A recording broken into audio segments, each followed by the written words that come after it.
Hi mga friendship! Ito na naman si Inday. Meron na naman tayong vlog-vlogan, luto-lutuan na palagi sa kusina ang ating content. Ayan, meron tayong kamatis, sibuyas, luya, dalawang itlog at saka fresh na usuhos na isda. Ayan, at saka may pasili. Ayan, hugasan natin, hiwain natin yung mga dapat hiwain. Tapos, iluluto natin ng bongga para meron tayo na namang iulam. Pang content natin kay Lolo. Ayan, sariwa talaga yung asuhos na yan.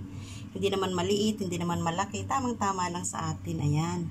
So, hugasan na natin yung mga best friend para meron tayong iulam at i-upload. Diba?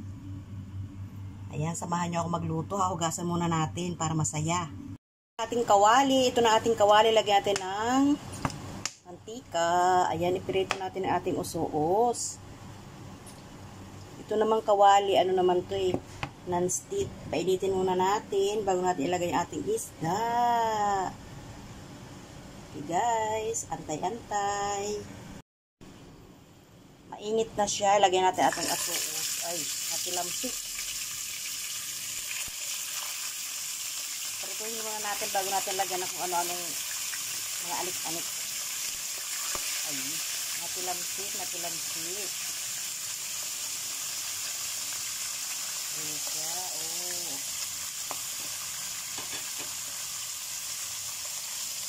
Kayo mga best friend, ano ulam nyo? Kumusta kayo dyan? Kumusta? Maraming salamat sa mga nanood ng aking vlog-vlogan kahit palagi sa kusina lamang. Maraming salamat guys sa mga ginag-iisip ng ads. Maraming salamat. Pasensya na kayo, di hirap makadalaw kasi palagi talagang busy. Alam niyo naman ang katulong. Ayan, tinisilamsik na siya. Ito ng ating asuhos. Ibaling na natin. Ayan. Ibaling.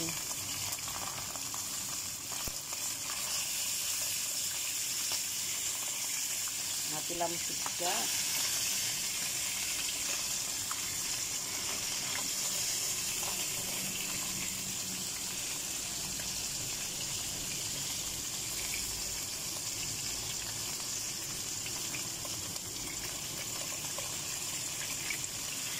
Ayan, diba ang saya?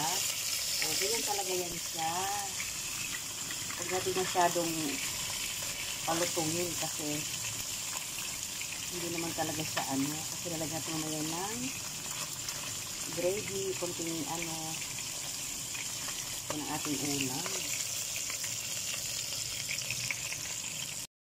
Mga friendship, dito sa pinagprituhan ng isda, dito na rin tayo maggisa.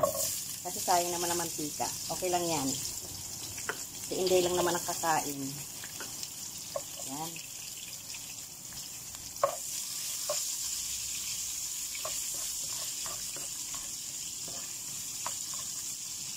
Hihira ako ngayon makagawa ng video-videohan. Nabibisi talaga palagi. Ilagay na natin ang ating luya.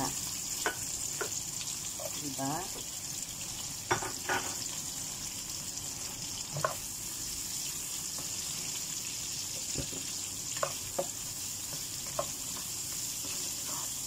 Sangkot siya natin na maayos para masaya.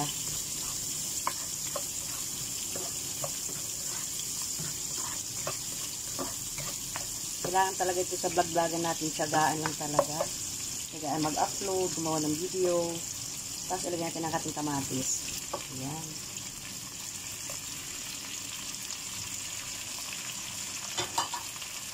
Bago natin haluin, lagyan natin ng paminta. Ayan na ating paminta.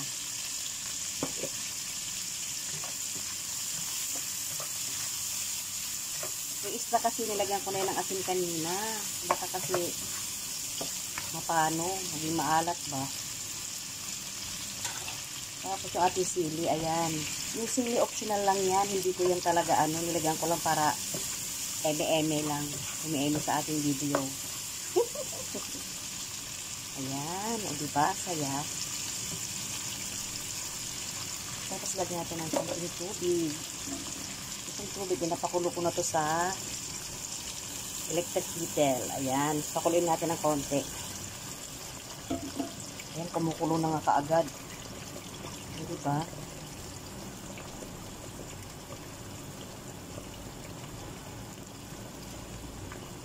Kumukulo na siya kaagad mga friendship.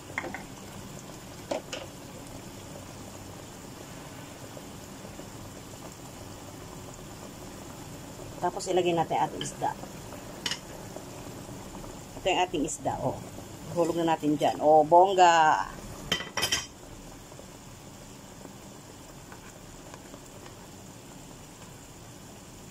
Diba?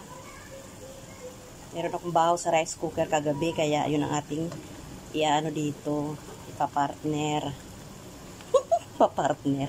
Grabe yung aking partner. Partner. Ganyan ako mag-pronounce kasi nga ako ay Waray.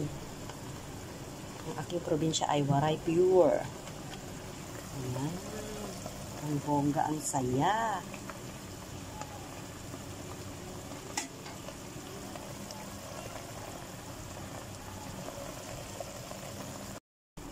Lagyan natin ng pampalasa. Ayan. Yun lang. Lagyan natin lagyan ng asin.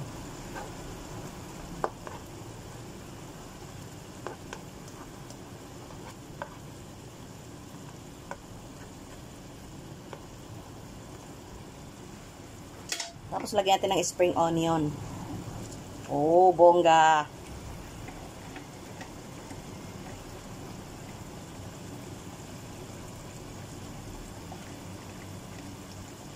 Diba? Tsura pa lang talagang yummers. Meron tayong itlog. Yung itlog dalawa yun hindi ko inubos. Isa lang para mas malasahan ko yung isda. Ayan. Ayan ang ating itlog. Ito ay sarsyadong asuhos.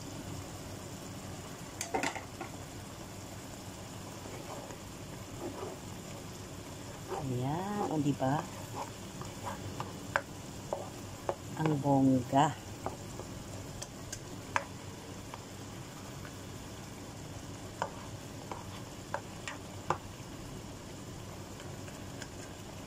Tapos kukuha tayo ng thumbnail. Tikman ko nga. Masarap. Masarap siya mga friendship. Ayan, oh. Diba?